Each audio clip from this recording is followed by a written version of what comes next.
सिख धर्म के 3 तख्त साहिबान वाले शहरों को पावन शहरों का दर्जा देना पंजाब सरकार के लिए बड़े सौभाग्य की बात है। ये शहर है श्री अमृतसर साहिब, श्री आनंदपुर साहिब और तलवंडी साबो। ਇਹ ਤਿੰਨੋਂ ਤਖਤਾਂ ਦੇ ਸ਼ਹਿਰਾਂ ਨੂੰ ਪੰਜਾਬ ਦੇ ਅਧਿਕਾਰਤ ਪਵਿੱਤਰ ਸ਼ਹਿਰ ਵਜੋਂ ਐਲਾਨ ਕਰਨ ਦਾ फैसला करता है। पूरी दुनिया में अपने सिद्धांतों और महान बलिदानों के माध्यम से मानवता का मार्गदर्शन करने वाले 3 तख्त साहिबान मीरी पीरी के प्रतीक श्री अकाल तख्त साहिब, खालसा पंथ की जन्मभूमि श्री केशगढ़ साहिब और तख्त श्री दमदमा साहिब वाले शहरों को पावन शहरों का दर्जा देकर मुख्यमंत्री सरदार भगवंत सिंह जी मान और उनकी पूरी सरकार स्वयं को अत्यंत सौभाग्यशाली मानती है। इन शहरों की मिट्टी के कण कण में सिख इतिहास के भावनात्मक संस्कारों की सजीव झलक दिखाई देती है। पंजाब की रूहानी आबो हवा के साथ एकाकार होकर पंजाब सरकार ने पंजाबियों के दिलों में धड़कते रंगले पंजाब के सपनों को साकार करने वाले इस ऐतिहासिक निर्णय के माध्यम से जन जन के हृदयों में एक और मील का पत्थर स्थापित कर दिया है।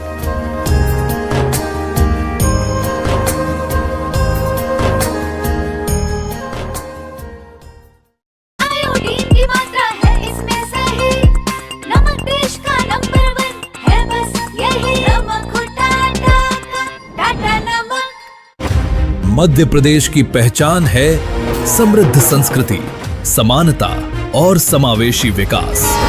प्रधानमंत्री नरेंद्र मोदी जी के मार्गदर्शन में मुख्यमंत्री डॉक्टर मोहन यादव के प्रयासों से प्रदेश में विरासत और विकास के 2 वर्ष, आध्यात्मिक अभ्युदय और अधोसंरचना विस्तार के 2 वर्ष, नई ऊर्जा नवाचार और सुशासन विश्वास के 2 वर्ष, नारी सशक्तिकरण और युवा कल्याण के 2 वर्ष, बेहतर स्वास्थ्य और शिक्षा में नए आयाम के 2 वर्ष, किसान कल्याण और गरीब उत्थान के 2 वर्ष, हर उम्र हर वर्ग को, हर भाई हर बहन को, हर समुदाय हर परिवार को मिला है संबल, मिली है ताकत, मिला है नव उत्कर्ष।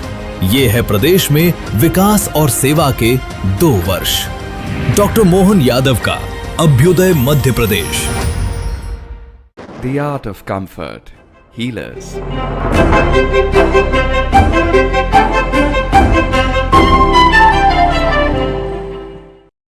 निष्पक्ष मतलब न्यूज 24 स्टूडियो पार्टनर घड़ी डिटर्जेंट पाउडर। पहले इस्तेमाल करें फिर विश्वास करें। टेलीकॉम क्रांति को गति देने का श्रेय भी अटल जी को ही जाता है। उनकी सरकार ने जो टेलीकॉम नीति बनाई उससे घर घर तक फोन और इंटरनेट पहुंचना आसान हुआ और आज भारत दुनिया में सबसे अधिक मोबाइल और इंटरनेट यूजर वाले देशों में से एक है। साथियों, आज अटल जी जहां होंगे इस बात से प्रसन्न होंगे कि बीते 11 वर्षों में भारत दुनिया का दूसरा बड़ा मोबाइल फोन निर्माता बन गया है और जिस यूपी से वे सांसद रहे वो यूपी आज भारत का नंबर 1 मोबाइल मैन्युफैक्चरिंग राज्य बना है। साथियों, कनेक्टिविटी को लेकर अटल जी के विजन ने 21वीं सदी के भारत को शुरुआती मजबूती दी।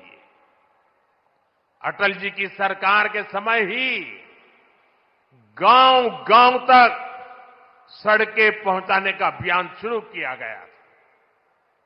उसी समय स्वर्णिम चतुर्भुज यानी हाईवे के विस्तार पर काम शुरू हुआ था। साथियों, साल 2000 के बाद से प्रधानमंत्री ग्रामीण सड़क योजना के तहत अब तक करीब 8 लाख किलोमीटर सड़कें गांवों में बनी है और इनमें से करीब 4 लाख किलोमीटर ग्रामीण सड़कें पिछले 10-11 साल में बनी है। और साथियों, आज आप देखिए, आज हमारे देश में अभूतपूर्व गति से एक्सप्रेसवे बनाने का काम कितनी तेजी से चल रहा है। हमारा यूपी भी एक्सप्रेसवे स्टेट के रूप में अपनी पहचान बना रहा है। वो अटल जी ही थे जिन्होंने दिल्ली में मेट्रो की शुरुआत की थी। आज देश के 20 से ज्यादा शहरों में मेट्रो नेटवर्क लाखों लोगों का जीवन आसान बना रहा है। भाजपा एनडीए सरकार ने सुशासन की जो विरासत बनाई है, उसे आज भाजपा की केंद्र और राज्य की सरकारें नए आयाम, नया विस्तार दे रही है। साथियों, डॉक्टर मुखर्जी, पंडित दीनदयाल जी, अटल जी, इन 3 महापुरुषों की प्रेरणा, उनके विजनरी कार्य,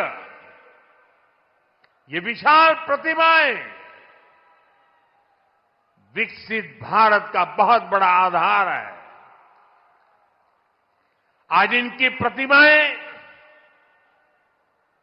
हमें नई ऊर्जा से भर रही है। लेकिन हमें यह नहीं भूलना है कि आजादी के बाद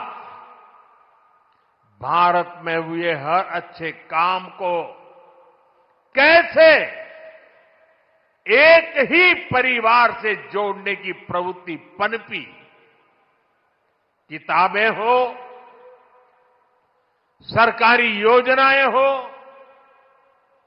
सरकारी संस्थान हो, गली, सड़क, चौराहे हो, एक ही परिवार का गौरवगान, एक ही परिवार के नाम, उनकी ही मूर्तियां, यही सब चला।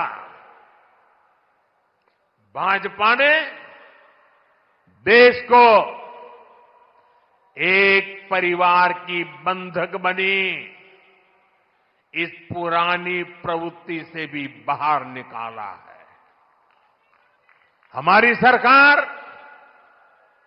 मां भारती की सेवा करने वाली हर अमर संतान, हर किसी के योगदान को सम्मान दे रही है।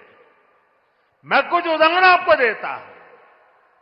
आज नेताजी सुभाष चंद्र बोस की प्रतिमा दिल्ली के कर्तव्य पथ पर है। अंडमान में जिस द्वीप पर नेताजी ने तिरंगा फहराया, आज उसका नाम नेताजी के नाम पर है। साथियों, कोई नहीं भूल सकता कि कैसे बाबा साहब आंबेडकर की विरासत को मिटाने का प्रयास हुआ। दिल्ली में कांग्रेस के शाही परिवार ने यह पाप किया और यहां यूपी में सपा वालों ने भी यही दुस्साहस किया। लेकिन भाजपा ने बाबा साहब की विरासत को मिटने नहीं दिया। आज दिल्ली से लेकर लंदन तक बाबा साहब आंबेडकर के पंचतीर्थ उनकी विरासत का जयघोष कर रहे हैं। साथियों, सरदार वल्लभ भाई पटेल ने सैकड़ों रियासतों में बटे हमारे देश को एक किया था। लेकिन आजादी के बाद उनके काम और उनके कद दोनों को छोटा करने का प्रयास किया गया। ये भाजपा है जिसने सरदार साहब को वो मान सम्मान दिया जिसके वो हकदार थे। भाजपा ने ही सरदार पटेल की विश्व की सबसे ऊंची प्रतिमा बनाई। एकता नगर के रूप में एक प्रेरणा स्थली का निर्माण किया। अब हर साल वहां 31 अक्टूबर को देश राष्ट्रीय एकता दिवस का मुख्य आयोजन करता है। साथियों, हमारे यहां दशकों तक आदिवासियों के योगदान को भी उचित स्थान नहीं दिया गया। हमारी सरकार ने ही भगवान बिरसा मुंडा का भव्य स्मारक बनाया। अभी कुछ सप्ताह पहले ही छत्तीसगढ़ में शहीद वीर नारायण सिंह आदिवासी म्यूजियम का लोकार्पण हुआ है। साथियों, देश भर में ऐसे अनेक उदाहरण हैं। यही उत्तर प्रदेश में ही देखें तो महाराजा सुहेलदेव का स्मारक तब बना जब भाजपा सरकार बनी।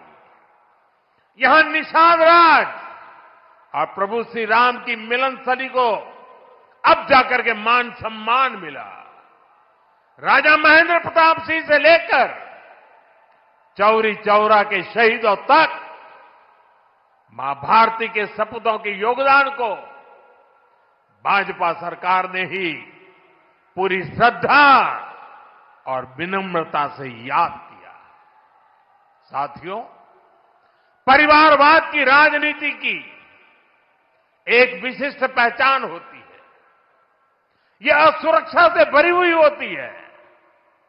इसलिए परिवारवादियों के लिए दूसरों की लकीर छोटी करना मजबूरी हो जाता है, ताकि उनके परिवार का कद बड़ा दिखे और उनकी दुकान चलती रहे।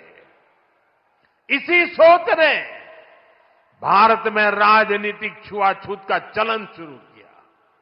आप सोचिए, आजाद भारत में अनेक प्रधानमंत्री हुए, लेकिन राजधानी दिल्ली में जो म्यूजियम था उसमें अनेक पूर्व प्रधानमंत्रियों को नजरअंदाज किया गया।